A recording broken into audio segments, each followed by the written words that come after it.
It is 4 o'clock, so we'll go ahead and get started. Welcome to the City Council Community Planning and Transportation Committee meeting for Thursday, March 26th, 2026. We have 3 items on the agenda today. The first one is a discussion regarding the Highway 9 safety report with the Oklahoma Department of Transportation. And as many of you know, safety on Highway 9 has been a discussion in Norman forever, as long as I've been alive and can recall. There's been conversations about it. There's been a lot of fatal crashes on Highway 9 and accidents, injury, and we had another one just the other night, apparently, I guess. So there's been widenings and improvements to the highway, but it's been an ongoing discussion. So looks like we have Friesen Nichols here to help us discuss that right now. Hey, thank you for having us. My name is Ron Brown. I'm the District 3 engineer for the Oklahoma Department of Transportation. My headquarters is out of Ada, and I'm responsible for all of the construction and maintenance in 11 counties in central Oklahoma, including Cleveland County being one of them. I've worked out of this area for well over 25 years, so I know Highway 9 intimately from the first conversations that my predecessors, 2 predecessors ago, Mr. Paul Rachel started with the conversation from our 77 corridor, Norman to Tecumseh, when it was 2 lanes, and we've had several interim projects in that time frame to try to work on problematic areas and the capacity issues and crashes since that time from '98, even to putting Pecan Creek Bridge out, which is way out at the county line, 5-lane bridge that's been built and ready for some capacity for over 20 years now, but we made great strides in the last 15 years in getting some of those capacity issues addressed from 24th Street now out to 108, all the way out to 108. And so having worked, I was a construction engineer, same area, 21 years. So planning, designing, constructing, and even the maintenance issues that we've had, I've worked on just about every project that we've had on Highway 9 and other projects in that area. Try to be a little bit briefer here. I meet with Mr. Sturts once a month for our Norman ODOT collaboration, and we're just talking infrastructure. Things that are on his mind, things that are on my mind, common projects we're working on like Jenkins, and we just had a pre-work today on your sidewalks project there, so I was able to set in on that one and things of that nature. So we've been working hand in hand for forever. David recently, his transportation engineer, approached me several months ago, a year ago, about the concerns that he was hearing from council and other folks about Highway 9. And I was a little prideful when I get those comments, having worked on them for so many years. I'm like, man, these roads are new. We shouldn't be having the issues. But at the end of the day, listening to Scott's concerns, the city of Norman's concerns, David's concerns, I had to sit back and talk to my traffic operations group and say, hey, 10, 15 years of progress is good. Maybe a road safety audit isn't a bad idea. So we hired Friesen Nichols to do that for us. They took several months to do that, and that's what Ms. Bird is going to present to you today. Kayla Bird, I've worked with her on several projects now, have full confidence in her abilities, and she's going to give an overview of a final draft report that we've asked for. And again, it's just recommendations at this point, no programming and things like that. I am still trying to digest it.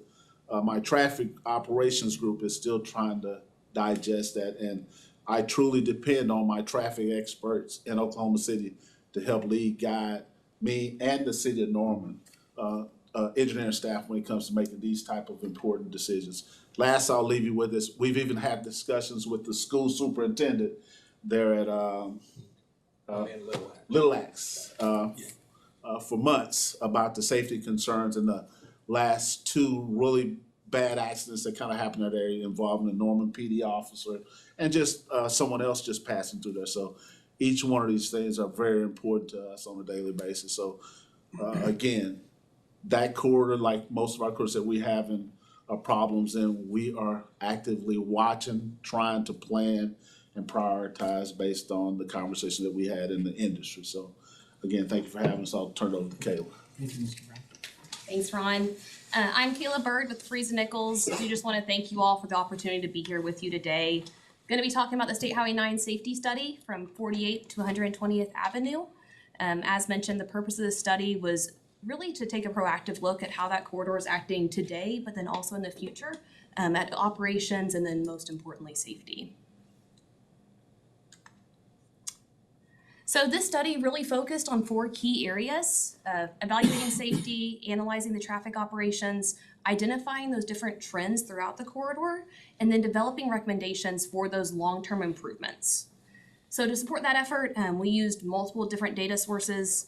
We analyzed the last 5 years of collision data to understand where and how those collisions are occurring, and then what factors are really contributing to those collisions.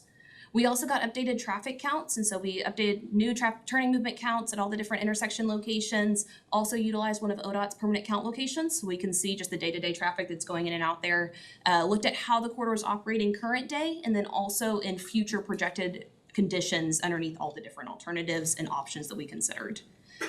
In addition to that, we conducted quite a few different field reviews at different times of day. So we were out here morning, during peak times, and then also at night, throughout different days too. So we really wanted to observe how the drivers are interacting with this corridor in those different, real-time conditions. So we just really took all that, bringing it together to really allow us to identify some of those different consistent patterns and focus on how those improvements really support the corridor as it'll continue to develop. So here, looking at the overall corridor overview, this is a 6-mile study from 48th Avenue to 120th Avenue along State Highway 9. It's from 48th to 108th. It's currently 2 lanes in each direction with a 2-way left turn lane in the center. And then from 108th to the east, it narrows down to 1 lane in each direction. So 2 lanes total. It is a minor arterial roadway, meaning that its main identity is just getting traveling public through and from the area. In addition to that, though, it does have quite a few different turnoffs, and it has quite a bit of local access as well. So when we look at existing conditions, there's really 2 key characteristics really shaping how this corridor operates. As I mentioned, this corridor actually includes 9 different intersections and about 55 other access points throughout. And that really reflects both the level of development and then also the activity along State Highway 9. At the same time, these travel speeds are in the 60 to 65 mile an hour range. We also looked at speed data, and so we looked at a speed study there, and it shows that drivers are generally driving around the speed limit, maybe slightly over, but that is still just a high speed to be traveling. So what that means operationally is that there are frequent turning and really crossing movements that are interacting with that higher speed traffic. So as those 2 come together, the higher speeds, the more turning activity, it really just increases the complexity of driver decision making. So particularly when vehicles are either entering or crossing the roadway. And so as these traffic volumes in the area are anticipated to continue to grow, those interactions are just going to occur more and more often. And so that's where those targeted improvements can really help make these movements more predictable and consistent. So to understand how that corridor was performing, like I mentioned, we did review 5 years of collision data. And so along those last 5 years, from 2017 to 2022, that is the most up-to-date collision data that ODOT has right now, there was just over 100 collisions during that period. These were really distributed throughout the corridor. A lot of the higher concentration was at the intersections, specifically 48th, 60th, 72nd, and 84th Avenue. Most of the collisions were lower in severity, but there were a handful, about 6 very severe collisions, fatalities, as well as a few other very severe collisions. So that really helps reinforce just the importance of really making a proactive approach as these volumes to continue to grow. When we break down the collision data even further, there are really 2 important takeaways. First, there are a small number of higher severity collisions, including those 6 fatalities during that study period, and these are very important. And they're a key reason why we're really taking a proactive look at this corridor. And then second, when we look at the overall collision patterns, there's really a clear trend in the more frequent crash types. So the most common collisions were really those right angle and angle turning crashes. And these are typically associated with vehicles turning onto or across a roadway, which aligns with really what we see along a corridor with frequent access points and that higher travel speeds.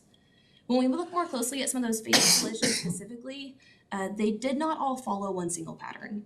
So they occurred across several different collision types, including the right angle, a side swipe opposite, rollover, and fixed object.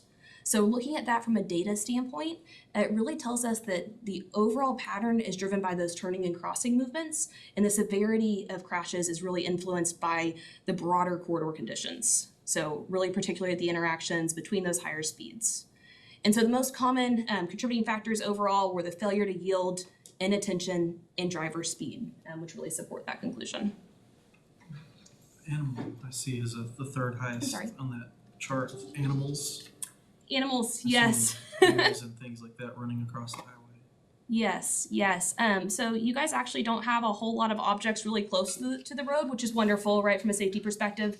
And you do have fencing throughout, but those are a lot of fields, which do lend us to the animals being around the area, specifically deer. And so that's just something to pay attention to when it is big, wide open spaces like that. So when we step back and really look at the corridor as a whole, what we're seeing is really a combination of those two factors, the high speeds and frequent access points.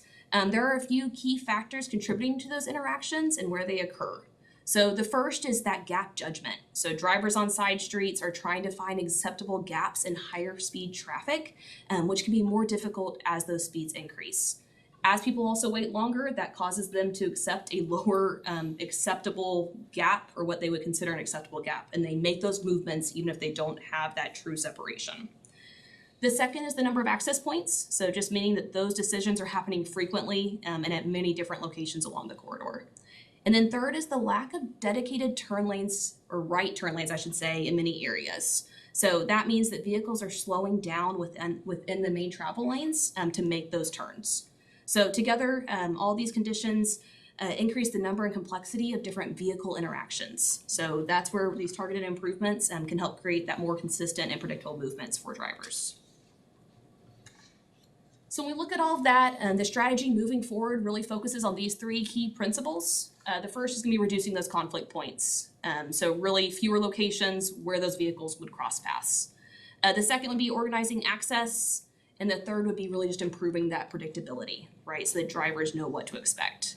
So the goal is not to eliminate access, I do want to stress that, but really just to make these movements occur in a more structured and consistent way so that people know what to expect.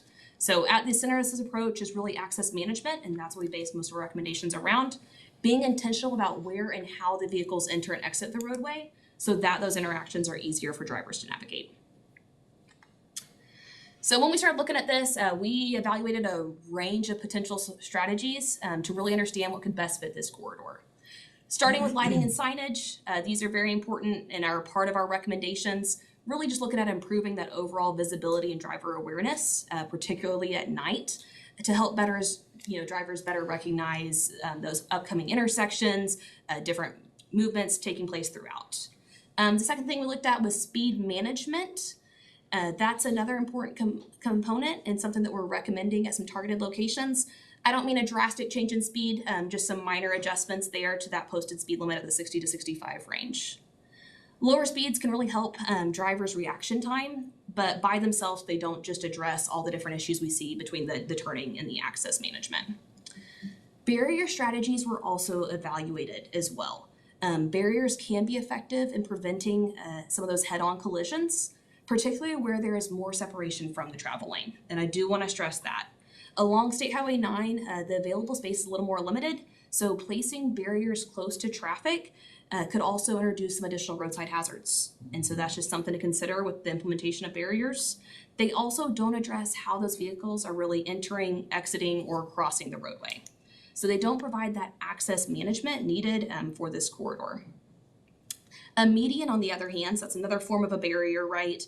Even if it's just not a raised median, but even a grass median, really can be identified as a better fit. So it still, it discourages some of that crossover. It's a very consistent pattern. People can better delineate their driving lane, right, from a change from an oncoming traffic. It's not just concrete throughout. It also can help with that separation, and can also discourage people just crossing through at different mid-block locations.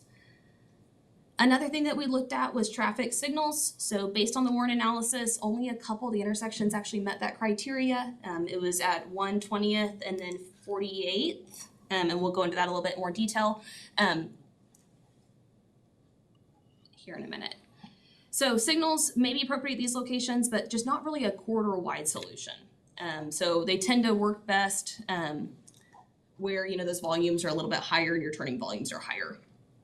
Another thing we considered was roundabouts. Roundabouts are great from a safety perspective, right? There are a lot of great ways to implement those. Where they don't perform well is when the mainline traffic is significantly higher than your crossing streets.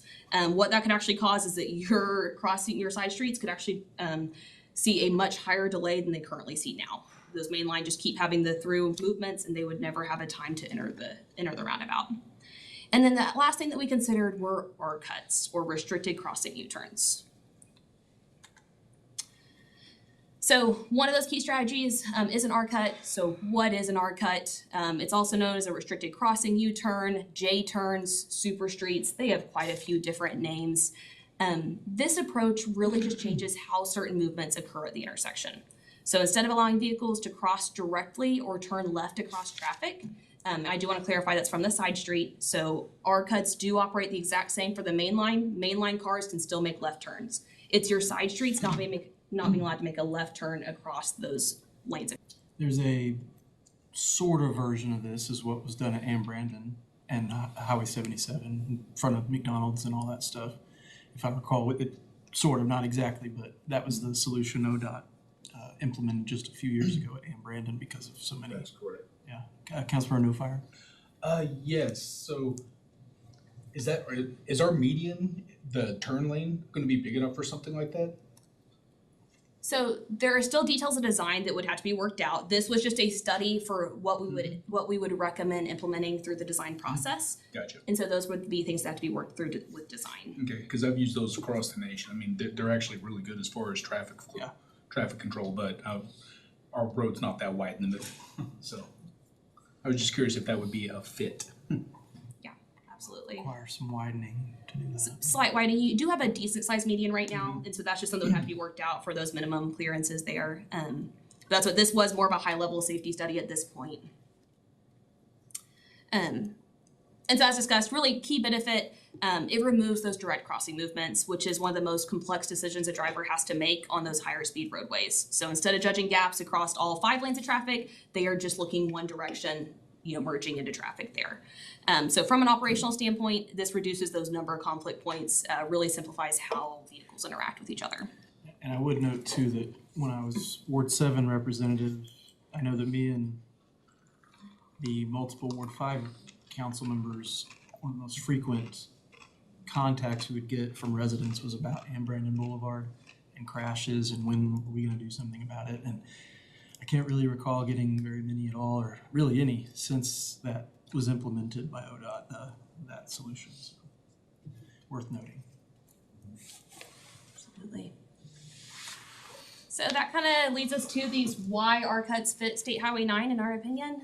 When we compare the concepts, the conditions of State Highway 9, it really aligns well with what we're seeing. Most common collisions along them are, you know, related to those angle turnings and those crossovers. They directly, you know, address that by restricting some of those movements. They are also specifically designed for these higher speed corridors, so those 55 to 70 mile an hour corridors. And more importantly, they allow the corridor to continue functioning just as it is present day for the main line. So your main line movements are still allowed to make those left turns. And then operationally, what we see even in the future, especially as your volumes continue to grow, that actually in a lot of cases, even though your route is a little bit longer, your travel time is actually reduced because you're not waiting for that gap.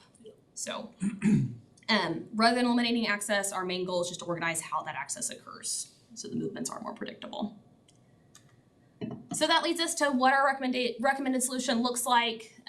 Building on that concept, recommended approach, which was our alternative 1, applies that access management across the corridor. What I have here shown here is just the 84th Avenue example. We have figures throughout, but this just kind of, this one intersection highlights a lot of these things through the different alternatives. But basically we're including a continuous grass median from 48th to 108th Avenue, which will help define the movements where they can occur, discourages those uncontrolled crossings. At the side streets, our cuts will replace that direct crossing movements and then the right turn and U-turn movements. And then designated U-turn locations will be spaced throughout the corridor so that access is still maintained for all users on both sides. This will create that more consistent, organized system for how vehicles enter, exit, and really move throughout. And then it would also be coupled with a new traffic signal at 120th Avenue at the main eastern endpoint. That one does warrant a signal mainly because it is 2 lanes of traffic right now. And so that is just one to kind of help set that new corridor context, control those car vehicles coming in and out. So along with that recommended solution, we also developed some additional implementation options to really provide that flexibility based on funding, timing, and really the community priorities. So these next couple options are really intended to show that it doesn't have to be an all or nothing approach. Instead, improvements can be made and implemented in phases, really depending on what makes sense over time. So that was just something else we considered with this study. The first of those would be alternative 2. And so this takes a little bit more targeted approach. This option would apply that continuous median and R cuts from 48th to 84th Avenue. That location was really determined just based on the higher level of activity to the west. It also is more into your in-town urban area, that overall corridor context staying the same. Right now, that's where your growth's a little bit higher. It would still, similar to alternative 1, the crossing movements would be redirected, the turning movements really be organized. And then east of 84th, the corridor transitions back to that more traditional access. And then we would still be recommending some targeted restrictions and improvements, just not the full R-cut treatment. So there was one location to the east that was still recommended at one of those side streets, just where we had seen a high collision data. So that was throughout in our recommendations provided in the full report. But from a performance standpoint, that really means that alternative 2 provides that meaningful improvement to the western portion, and the interaction between vehicles is more frequent there. This one would also include a new traffic signal at key intersections, including 48th and 120th Avenue, as they are either warranted now or expected to be warranted in the future. So that was 48th Street is one of those that is on the line. It does not meet current signal warrants. When we were putting together these implementation approaches, though, we did consider future volumes and when we think that those could possibly be warranted. So, the advantage of this approach is really that it still slightly reduces the overall cost, but still limits the amount of change across the full corridor while still addressing some of those areas with the greatest growth anticipated. Alternative 3 really focused on some slightly lower cost, more targeted improvements, maintaining more access throughout the corridor. So this would include upgrades such as signage, flashing beacons, speed management treatments along with traffic signals at 48th and 120th as discussed in alternative 2. So these improvements are really intended to increase those driver awareness, improve visibility, help drivers better recognize when and where turning movements are happening. But this option would really only provide medians at intersection locations. So that would still provide some of that visual definition, some of those traffic calming benefits throughout, but it would not fix the full access control throughout the corridor where we're seeing a lot of those accidents. So this means that drivers are still making some of those decisions, but this is at least reducing a portion of them at those more intersection locations.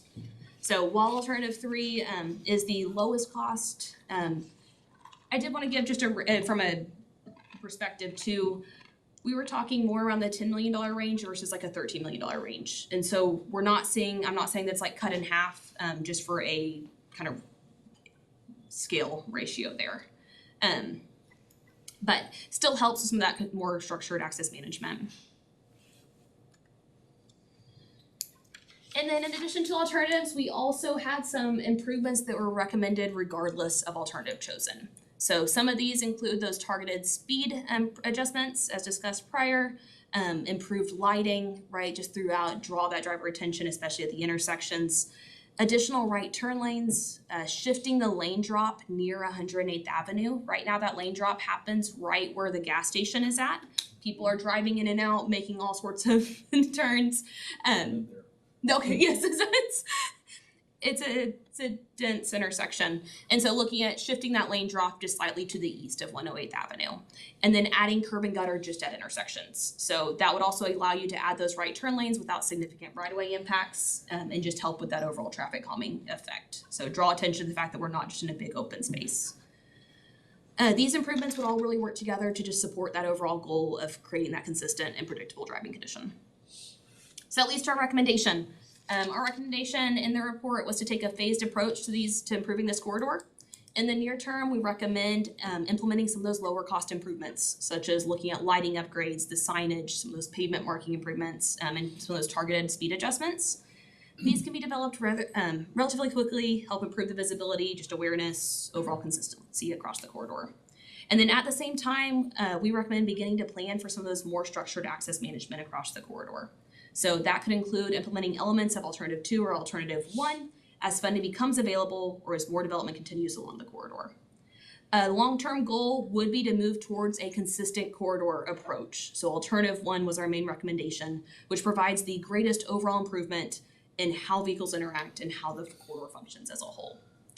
So really, rather than a single immediate solution, this approach provides kind of that flexible roadmap. We are just in the study phase now, so to work through the implementation.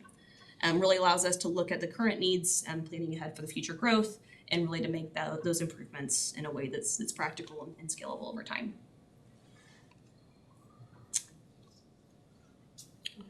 All right, Councilor Hinkle. So I think with the AIM plan, we're not really expecting a lot of like neighborhood development to go past 48th. So I think that we need to keep that in mind as we look forward to this. What would the timeline be if we were to do something like option 1 before we have a median that goes that long distance with the expansion and everything else? Great question. What would the timeline be? Oh man, you talking to the wizard now.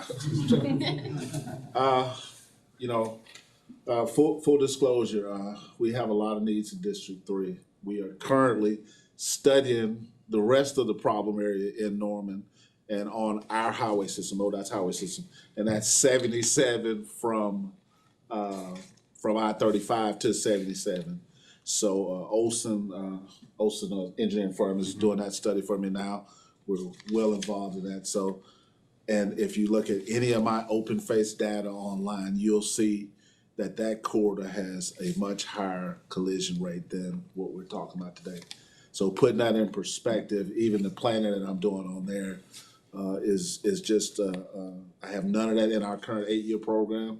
So all of the fixes in that area are 10, 12, 14 years out. So Okay, so if we're averaging. so we're still talking about a project initiation approach, a planning approach that could be well in that 10 to 15 to 20 year range. So if we're 100 accidents every 5 years, so we're looking at 300 potential accidents within that. Yeah, we're talking about option 1, right? Right. So, well, and the reason that I ask that is because I think that there are some things that we can implement in the meantime while we plan for a larger project. Sure. So that being said, sir, David and Scott and I have been having conversations. I think David went for a research grant to do some lighting, and I don't think he was successful on that. But I have a safety program that I've been talking to my safety traffic engineer about partnering with the city of Norman along that corridor, looking at spot safety improvements that we could do on that, speed management, things like that. Again, I'm digesting this report. So some of the As we things speak, that so. I think I would like to see just from, I drive that area all the time. Okay. 48th is borderline, needs a signal. I would like to know if 60th would be more appropriate. 48th will be the border of where a lot of development happens, so I think it'll make sense there in the long run. But I just compare 60th and 48th now to see what that looks like. Okay. The right in, right out turn lanes, those are a big problem not being in existence right now. Okay. So if that's something that they already have the rumble strips there, so if that's something that if we can just paint those, if there's already enough right of way to at least give a portion of one that shows that, you know, somebody's gonna be, they have some place to signal to go to turn off and slow down safely. I think that would be something that we could implement quickly maybe. the flashing beacons for the major intersections at 48th, 60th, 72nd, 84th, maybe bring the speed limit down to 45 in the flashing beacon zone, and also putting those rumble strips that lead up to the intersections to let people know that that's coming on. I think that that would be beneficial. The 45, you mentioned the data don't support that right now, but I hear you, sir. Okay. Loud and clear. I think barriers just create sightline problems. I mean, crossing at Highway 9 and 72nd to go all the way across Highway 9 is a nightmare, and I know every intersection is like that, so barriers scare me. I do like the grass median, not any other median I would be afraid would cause cars flipping over.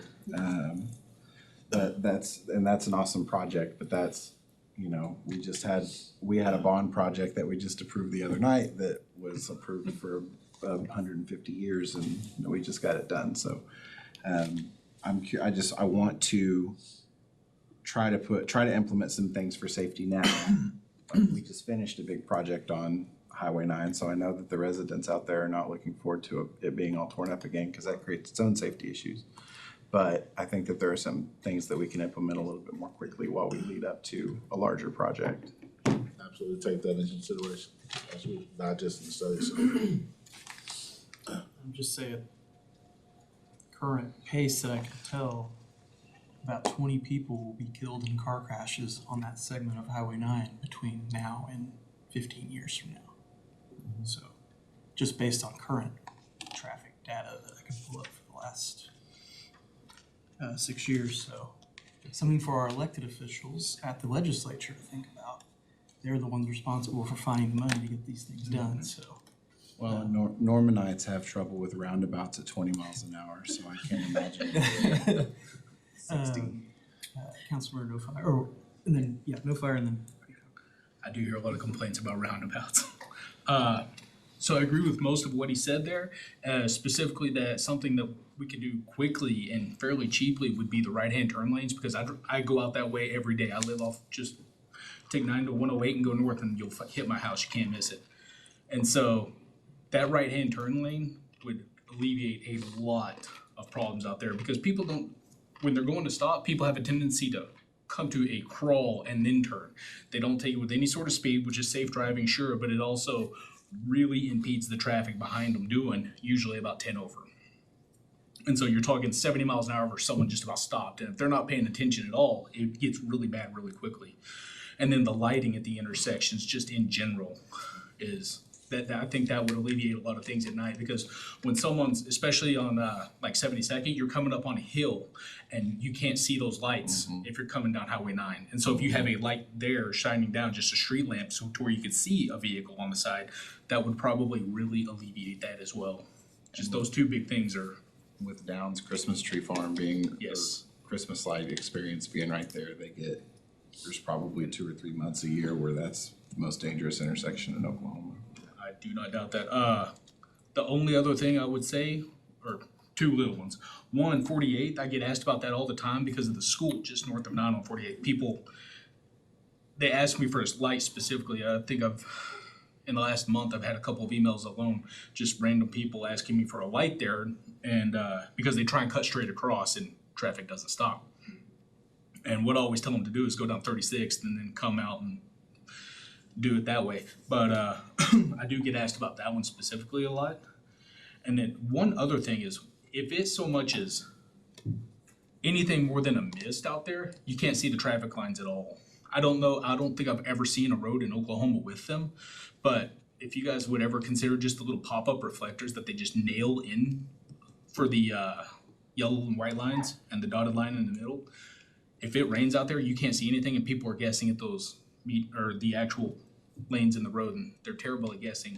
So we've been involved with those. We don't use any nail in. yeah, okay. But we have some that are recessed or cutting grooves in them. Okay. They're glued down, and again, just put some out in front of our headquarters, I think, in a couple of quarters. So we might see that in some planning here fairly quickly. That would be amazing. The right turn lanes and things like that, I hear you loud and clear. It wouldn't be as quick as I hear because I know it's a 10-foot shoulder and no curb and gutter, so we would do some widening on that to get the proper widths on that and make sure we have safety slopes, et cetera. So still design. And the signal approaches, again, most signals, right, wrong, or indifferent, are championed by the city. I've always heard from the city about 48th and all of these intersections, even before they were widened to 6 lanes. So we've been having some of those conversations and could work together on seeking federal funds or city and state funds to do projects like that. On that Yes. 48th Street, we did just receive new traffic data for it, with the study, so those are very current counts. And that's where I wanted to caveat our recommendations for alternative 2 and 3, because it is right on the line. The thing with signals, though, we can only make those recommendations based off of current volumes. And so I do think you are getting very close, though, to it, it's just based on the current ones. So there's also a hill right there. When you're on 48th and you're trying to cross Yes. Highway 9, to the west is a crest. And you cannot see the traffic coming from the west that's eastbound.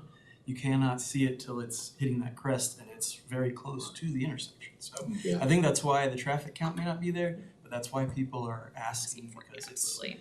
it's a very stressful intersection to try to cross, I would tell you. And it's harder to cross now that it's wider. So and that traffic is driving faster. So, I mean, and again, my bias, no roads are perfect, and those crests and those volumes should have been designed in the last 10 years, so they should meet our design guidelines. So, and that's the thing that I was That's what I harping wondered about to because it's myself. been- I didn't want Kayla to come and say, "Oh, your designers did a horrible job." And I haven't heard that, so No. yeah, but I understand what you're saying. Yeah. There's still crests and hills that's perception is reality. You can't it's see, a part you of can't see. Oklahoma that is not flat. Yes. Highway 9 is. Absolutely. Were you done, Councilor? Yes. Councilor Pico? Yeah, I was gonna say, I also support the first option up there, but I was more gonna ask for support, what my colleagues have said already, and that, I'm more in favor of just a series of smaller incremental steps that get us to maybe to a bigger solution, Yes, instead sir. of waiting 10, 15, 20 years to get that perfect, Yes. idealistic solution. And so, love the right turn idea, love the lighting, grass median. I was gonna ask about like rumble strips. Is that an option? We've got the lane drops out there by the gas station. We've got, Are you talking Troublesome, about right? transverse rumble strips or?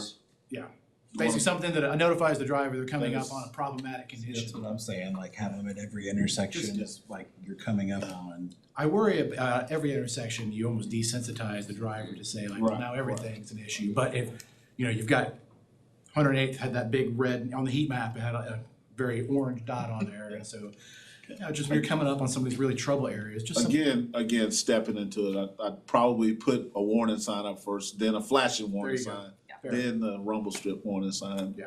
And then always stop to signal or what have you, so. Yeah. I just think the more guardrails, pun Absolutely. intended, I guess, that we can put in there, the better. One of the, so like, I would be interested to see what the traffic counts are from I-35 to East 24th, that section, and then 24th East to the county line or whatever. And then, because I could see why there'd be more crashes on the section between I-35 and Highway 77 Yes. because it's a more dense, it's developed on both sides, urbanized, university traffic. And there's a stoplight at every intersection except for one, which is one of the biggest complaints though that we get about that section of Highway 9 is that it doesn't function very well as a highway because there's a traffic signal every mile. And I hear it about on KREF every morning, Teddy, or the radio hosts complain about driving on Highway 9 to get to the station on the east side of town. And then we've known about potential plans in the future for a more potential 6 lanes and a median and maybe grade separation stuff in the future for that section. But I'd be interested to see if the crashes on that section are resulting in as many fatalities as the eastern section because the speed's slower on that section, the traffic is more dense, and there's more traffic lights. So I would assume that the fatalities are probably fewer, but I could be wrong on that. I think you're right, they absolutely are. But more total crashes more, would make yes. sense though too, Yes. because of all the, probably a lot of fender benders and things like that. So Just wanted to note, were there any other questions about Councilmember Bruce? Yes, sir. You talk a little bit about right on, where you take a right, you accelerate, and you merge on to the highway way. I didn't see any of that in the slides. Maybe there were, but I didn't. Acceleration, right acceleration lanes? Yeah. That was turning right off. You had those, but not a right on, where you have coming off and you're turning right. You had time to accelerate before you get into the highway. Does that make sense? Yes. Yeah, yes, no, absolutely. Oh, right, yeah, okay. And that's definitely the things that are evaluated throughout design too. What we find too is just accepting that gap, going to the right, you can accelerate faster that way than merging over. But that's not to mean that that's not something that would be looked at during design, because that is a valid concern too, right? Of just providing that additional distance, so. And in my experiences, most of the ride-ons that we see usually come from high traffic generated gas stations where you got more truck traffic coming on. So when those developers come in, that's when we see and have them to add, right lane accelerations as opposed to just turning off into it. But I get it, 65 miles an hour speed limit that you turn into is a little different story too at an intersection or coming out of a neighborhood or a house. So I understand what you're saying. Just one more thing. Essentially, I was just curious if you do full tilt stage one, or does that have any effect on things like, what am I trying to say, school buses and things of that nature, big vehicles, and then also emergency vehicles? Great question. I'm assuming you're asking how do those R-cuts function with those? Yeah. So yeah, they have turning templates that they use to do WBS, whatever numbers they use for them. So yes, those turning templates help define whether the R-cut itself and the pavement you have is enough, or if they have to widen a little bit to the shoulder to do what was called a J-turn. Okay. That puts a little bit more area on the shoulder. Kind of like we have some on Lindsay Street, we built several years ago here in town. That was part of that design and construction as well, so. And then from a safety perspective too, operationally, I mentioned it before, but a lot of those times, especially from the side streets, even though it's a little bit longer route, we were actually seeing, especially in those 2044 traffic that we projected out at the current growth rate, that their travel time was actually faster making that ride out and then the U-turn versus waiting for that gap as traffic grows. So. Thank you. Yeah, okay. Any other questions or comments about that? And again, the last thing I want to leave you with is I truly respect your engineering staff and your public works director. Worked with both of these guys for over 20 years. They absolutely represent Norman's best interest when it comes to transportation. I'm not just blowing smoke, okay? So I enjoy that working relationship, and they have my number. He can call me for anything. Anytime of night, we text each other quite a bit just to say I can't make it to the meeting, which is this month, and let's do it on Teams. But it's important to us to stay in contact monthly to see if we have any needs or any commonality, especially on active projects. And we have some great projects that we're working on together on Jenkins, and again, several sidewalk projects and a couple other important ones that are coming up. So absolutely enjoy what we do together. So thank you for having us. Yeah, I appreciate you coming up to Norman and being here and taking the time to present this and for doing the study. It's really important. It helps, I think, us have a better idea what's going on, our residents. And I think many of us would be more than willing to contact our legislators in Norman and beyond, and talk to our representatives in Washington, D.C. even about funding at the federal level that could help advance some of this stuff. And I would encourage us as the city to keep, if we can keep applying for grants to get the lighting thing or whatever that we can do. I feel like that is something to be really supported by residents in Norman across the city. And we as staff are going to continue to work with our partners, Ron and Mike, and look for opportunities. And if it's something that we can apply for that can get us closer to an end goal, we'll continue to have those conversations.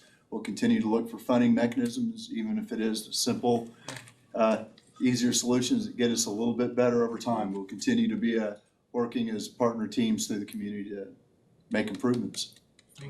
Well, thank you. Thanks for letting us vent a little bit. I hope it didn't get you up too bad over. I appreciate it. It looks good. It's overall, I think, good. Maybe some few things we can do. So, thank you very much. I appreciate it. And we will move on to the next item on the agenda if there's no other comments or questions. Thank you both. Thank you. Do you ever mind having to Great get up to job. 65? All right, item 2 is a presentation of the February public transit 65 when you're in the pipeline. No, I look forward Thank to it. you, Chair and Council. I hope to be brief today because I took up so much of your time last month with the transit budget and the parking downtown discussion. My first point on that is that we are working with our contractors, Embark and VIA, to implement the security enhancements at the transit center and with the contract update with Embark that we have annually. And working with VIA, the Norman on-demand provider, to identify service cuts and also maybe some other cost savings. But before we come to council with that budget amendment in June and maybe talk about it before then. But those have kind of been the main takeaways this past month. Other than that, we in your packet you have our memo and the performance reports as always. The just want to make sure it's still on your guys' radar, that one accident we had for a paratransit vehicle by OnQ. That vehicle has been ordered. I think we talked about that last month. Expect to get it maybe July, August, so a quick turnaround there and get that back into service. And then for all the other vehicles that we don't have something on order, we also have 3 large buses that we should get next spring.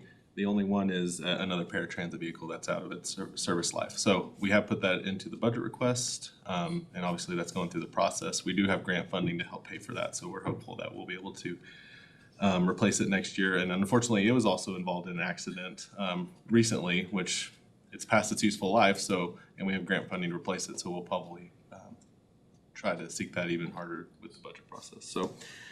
Other than that, we talked about some service expansion options at the meeting last month with the transit budget. Obviously moving forward with what we have today, given the budget outlook that we have. And then just wanted to talk about ridership a little bit. This month was up a little bit from last month. We saw the total ridership was 42,536 compared to 36,713 last February. Saw a lot of gain in West Lindsay, both during the weekday and on Saturday compared to last February. Yeah, up 100% on the Saturday service Right. for West Lindsay Street is up 100%. Right, And which it's is up 53% on Monday through Friday. right, and the Monday through Friday, the actual number was about 4,000 compared to on Saturday, even though it was 100%, that was about 600 rides, which were obviously more limited on Saturday service, but still great ridership gain on that route. It's not as heavily dense as the East Lindsay route, our most heavily ridden route for apartments and things like that, but it does have a great mix of uses along it. And when we expanded that route and made it an hour, but with 30-minute frequency, I think that did help its performance because it's more of a self-contained route. People can get what they need along the route rather than transferring. So continue to see gains on that, especially whenever we increased it to 30-minute service back in October of 2024. I think we're still seeing the benefits from that, I hope. It's interesting though that it is it's considerably less than East Lindsay on the weekdays, but on Saturday, Right. a year ago, it was half of East Lindsay's ridership, and this year it is more than East Lindsay's ridership on Saturdays. Right. So what's going on?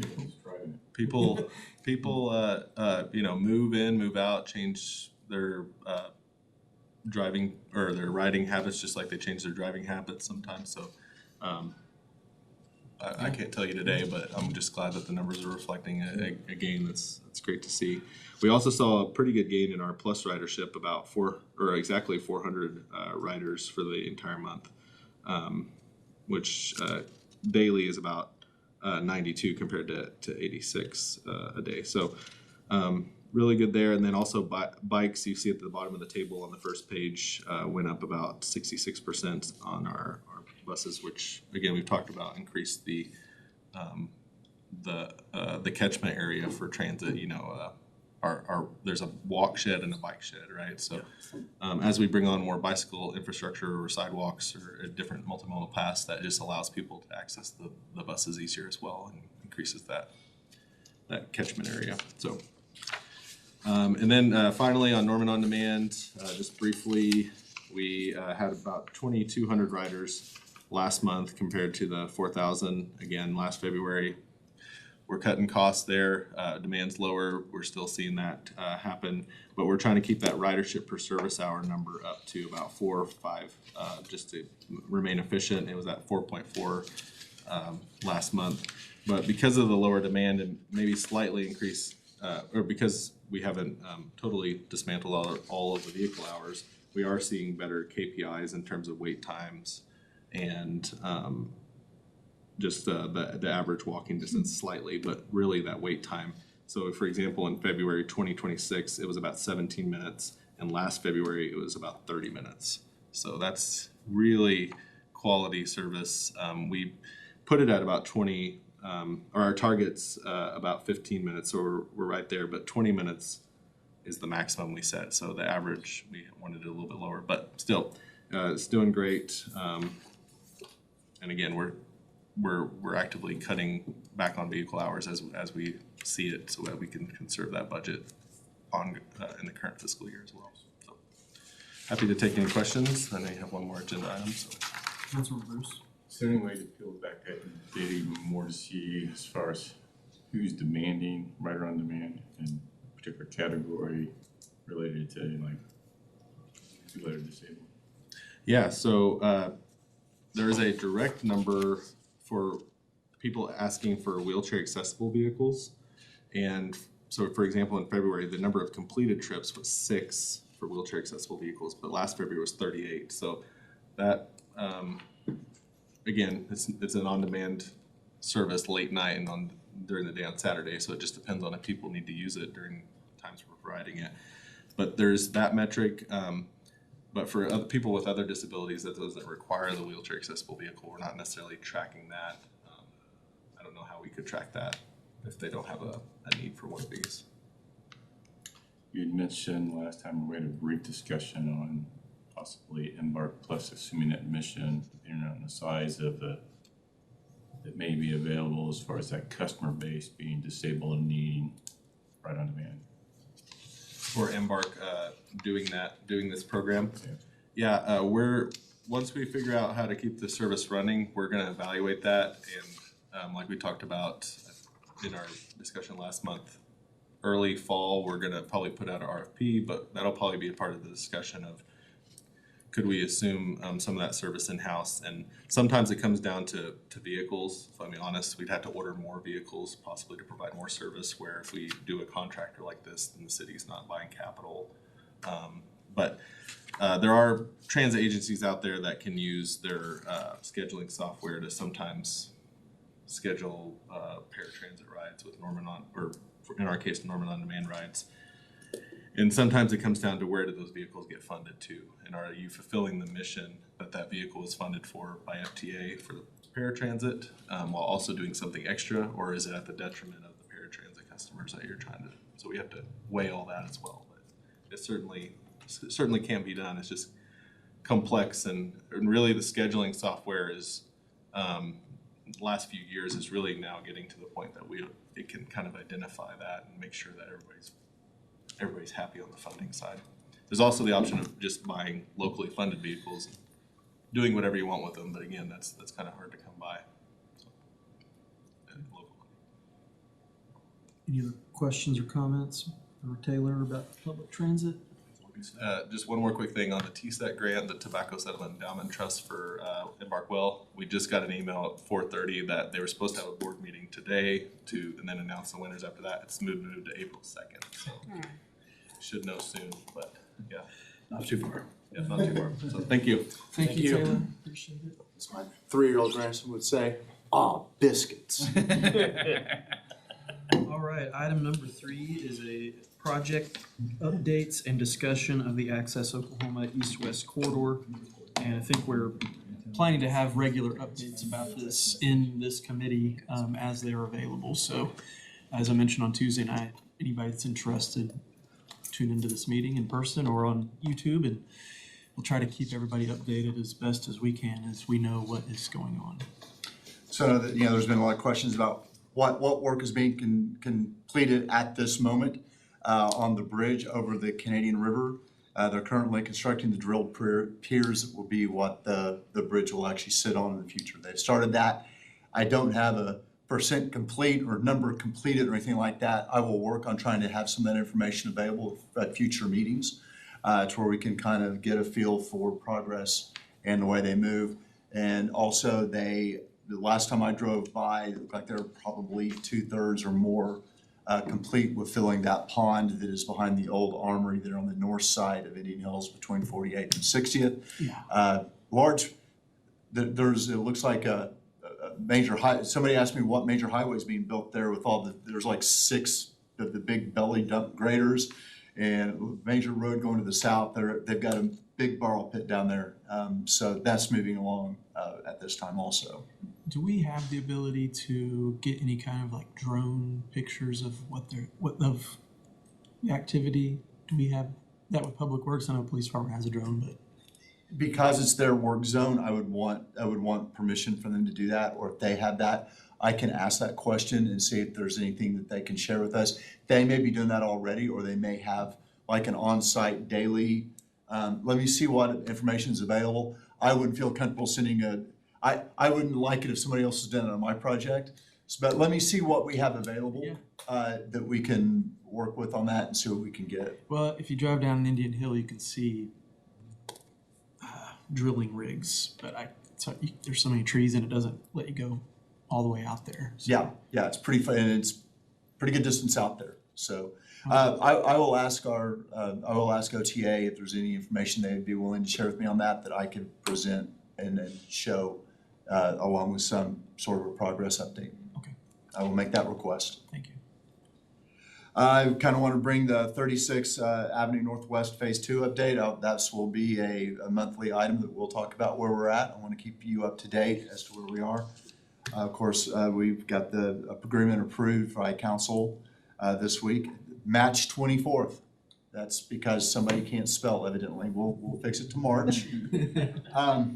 I love it when I'm the one that typed it. I can't even blame anybody else. So obviously this is going to be the section is going to be completed by OTA with our plans. So where we are today, we've already reached out to OTA, and they will be taking it to their authority meeting on the first Monday or Tuesday in April. I get confused with our meetings and their meetings. We'd expect approval and get that back to us. At that point, we will begin working out timelines. So we really haven't had a lot of direct coordination. Just because we're kind of talking about 36, I did have a discussion with Assistant City Manager Moore yesterday. We discuss the project every 2 weeks because the SS4A grant includes them. We feel that we're pretty far ahead and looking really good on this. When I talked to them, we talked about the north section and the south section, north of Indian Hills and south of Indian Hills. So on the south section, which would be our phase 1, our consultant is completing those plans. We would be in a good position to move forward. Because of the way the SS4A grant works out, if we phase it, they say you have to complete phase 1 before you can do phase 2. We do not want to start 36 on the south and then wait until that is complete before we can do anything on the north. That's a disservice to everybody. So what we're doing is they are working as hard and as fast as they can. They have a couple of right-of-way issues that they're wrapping up.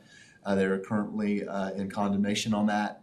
And then we have 2 parcels that we met on today that we have a counteroffer on, and we're making the final decision to get some more data on that we'll be coming back to you to discuss when we get a number that we're comfortable with.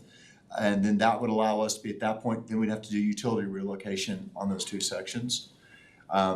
We think that puts us in about a year out. We don't think that's a bad number right now. We feel that's fairly close to when we will have NEPA complete for this whole section, our environmental studies, and also have the contract in place with FHWA. We have to have the NEPA complete before they will even sign the contract or agreement. So everything's kind of lining out that 9 months to 15 months-ish, which with the federal contract is actually good movement. But we will do everything we can to compress every day that we can. I wish I could get money in hand now and just get going, but. Did the federal money, does it have a deadline or a window? So from the time we get the agreement signed, it's a 60 months, so 5 years. And we have no problem with that. We said that's not even a problem. That's not even a question for us. We're gonna be way ahead of that timeline. So just to be clear, this phase 2 is the part that OTA would construct, but the phase 1 is to come to Franklin.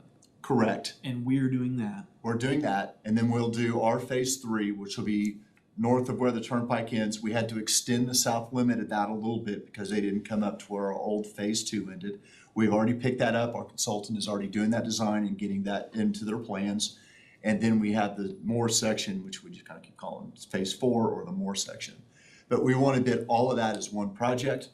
There's numerous reasons for that. One is cost savings. Even though we have a big grant match, if I can make our 20% smaller, I'm gonna make it smaller. I'm gonna get us down to the minimum amount, or the best outcome for the community. But also just being able to do this all at one time, not having to do it in 2 phases, it would be a much longer time period. And that section that these sections that we would be constructing, is it us or is it gonna be ODOT? This will actually be us. We didn't get any funds. This is direct funding from FHWA. It does not go through the Department of Transportation. So if we receive federal funding, is it because when it goes through ACOG, that's when we have to allow, or ODOT gets to run it? But if we receive it directly from Washington, we don't have to? And I think it's this, it may be program specific also, because those are allocations to the state, and the state then transfers the funds. This is a direct allocation to the city of Norman. And SS4A was written this way. I know every time you get a different grant or a different year of a grant, you kind of have to figure out what rules you're playing with when you're dealing with it as a direct recipient. And just so I'm clear on that again, phase 1 would be the first phase. We would start it to come serve that first mile and then this mile, or some phase of or some version of all of it at once. So phase 2, which is the section from north of Franklin to Indian Hills, that, and it's on the next slide, that is right now planned to go out to bid in September. We would expect that to begin construction around the first of the year. Yeah. Okay. And then we're probably going to be more into the spring when we would be under construction with all of the rest. They'll all have phasing plans. The contractor could say, I want to bring in somebody on the north and somebody on the south and run 2 crews. They may say they want to phase it and do it linear. Those are things we'll have to work out as we get closer to that time and we look at what we think our timeframes look like. We really haven't made those decisions at this point. All right. Councilor Bruce. One more time on the north of Indian Hills. Yes, sir. Going to the more city limits. What do we call that? We call that phase 3 internally. Okay, got it. Yeah. The other thing is, just bear with me for a minute on going down Indian Hills Road, the houses that are south of Indian Hills Road. I'm of the understanding that all the condemnation is done for east-west when it comes to the turnpike, that all the land's been settled. All I don't have that I can't confirm that. I'm not positive. I wouldn't want to comment on that. Okay. But we have all of our land. The only thing that we're missing for the entire project for us is 2 parcels right at the little river, and it's to be able to construct the bridge. Okay, do you know if the houses on Indian Hills Road south, that group of house here, Marlatt? were those part of the plan to interface with the owners regarding offer to buy the properties? From the OTA? Yeah. I do not know. I try to watch the best I can of what they publish in their authority messaging, in their agenda. I know that there may be a condemnation still pending in the area, but it's on the north side. and I'd have to go back and review my notes on that, because I haven't looked at that in detail. My thought was that we'd already purchased what would be necessary to be able to do the intersection, and that's now going to be utilized, and that they weren't gonna be going further south of Indian Hills. But I'd have to, we can dig into that information. I keep hearing the comment on the east-west turnpike. There was only one house where they had to do eminent domain. And everything else has been settled. I'm like, no, wow. So in my mind, I didn't know this for a fact, and I still don't. I'm thinking, well, what about those houses that are in Indian Hills that are south there, where that was that part of their, I don't know. But I can imagine if there was, if the owners were not along that part there, I mean, I'd be getting calls. I am getting calls about, hey, when this takes place in this area, how am I gonna get in and out of my house? I don't know. I don't know yet. You know? They have to maintain access to the homes. That's just by rule. Our plans that we will put together for 36 will be in phases, where there will always be access to every driveway, every street. There may be, the only thing that may be closed, when they build that bridge over that tributary on the south end, that may be easier to close that temporarily and build it rather than trying to do two halves, because you can only do one lane anyways at that point, because it's not wide enough for two lanes. That may be the only thing that would be closed, but you still have access from the north. But our plans will have access. And we have to guarantee access. We can't close people off from their properties. And they have the same rules on that. So if you can help validate what I keep hearing about, hey, east-west, all the way through it, everything's been taken care of, and only one house had to do eminent domain. I can see what information I can gather on that. I can confirm that from the river to I-35, there is not any houses there are not any houses that exist. Yeah. Along the stretch. There is one business, Hammer Construction, and that may be that property. From I-35 east, I'm not sure. There are houses that are in the way, whether they eminent domain, I'm not sure. But yeah, this section, there's nothing but grass and a. Yeah, we and a will, single business. fortunate on that in this section. Councilmember No Fire, or Councilmember Bruce, were you finished? Yes, sir. Councilmember No Fire? I was asking the people that watch this like a hawk, and they said that they have just recently, the domain proceedings were approved at a recent OTA board meeting, but they haven't actually gone to court yet on any of them. And there's several that they're looking at right now, but that nothing, it's all up in the air. They've just now started the whole process for that. Yeah. And I can, again, I can see what information that they're willing to share with us on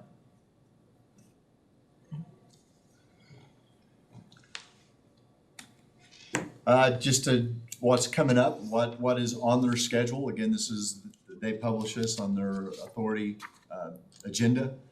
August, the interchange at 60th Avenue Northwest. Then September will be the grade and drain from 48th to 36th.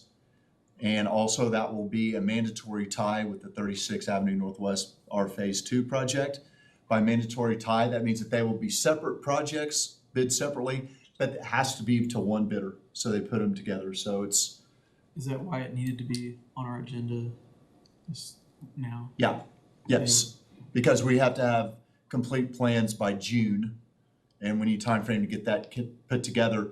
And if we weren't going to do it this way, then other plans have to be put together, ready to go into that bid package. And once something is let, what is generally the time frame between construction?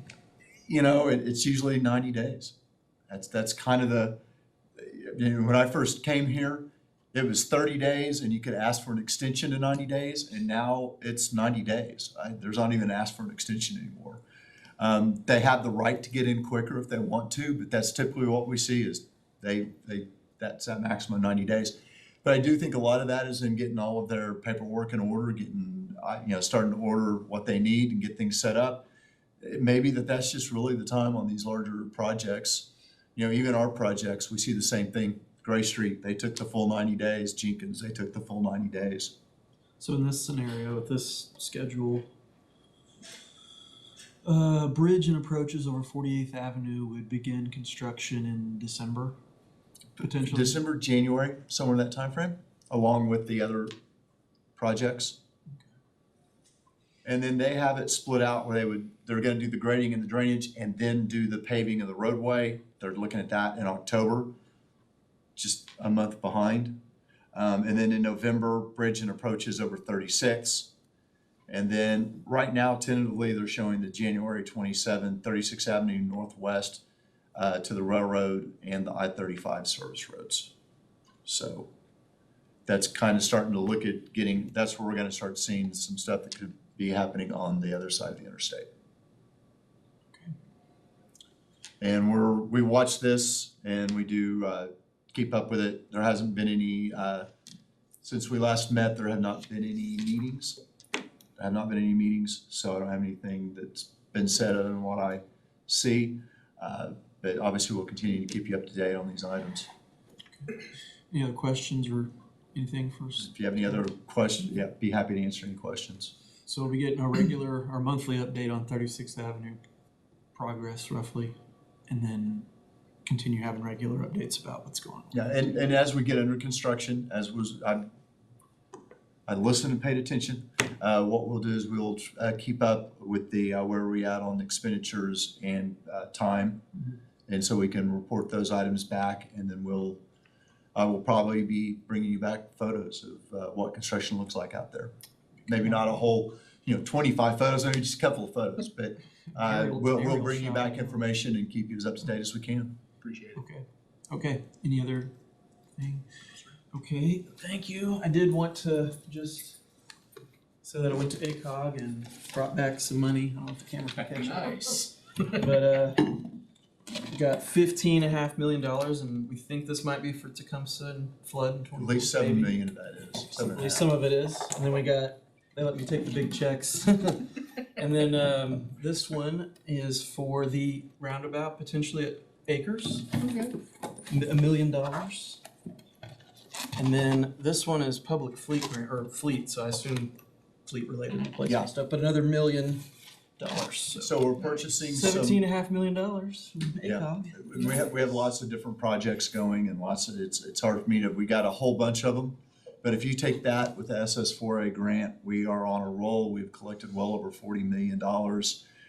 We also have gotten notification that we got awarded another grant to do a roundabout through along with the absentee Shawnee tribe to do a roundabout at basically Broadway. Hollywood Corners. Yes, Broadway. So The peanut, Yeah.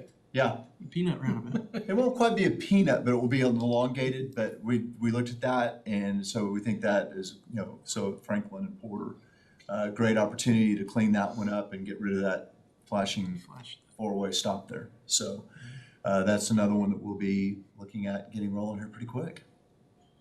Okay, anything else from anybody? Okay, thank you,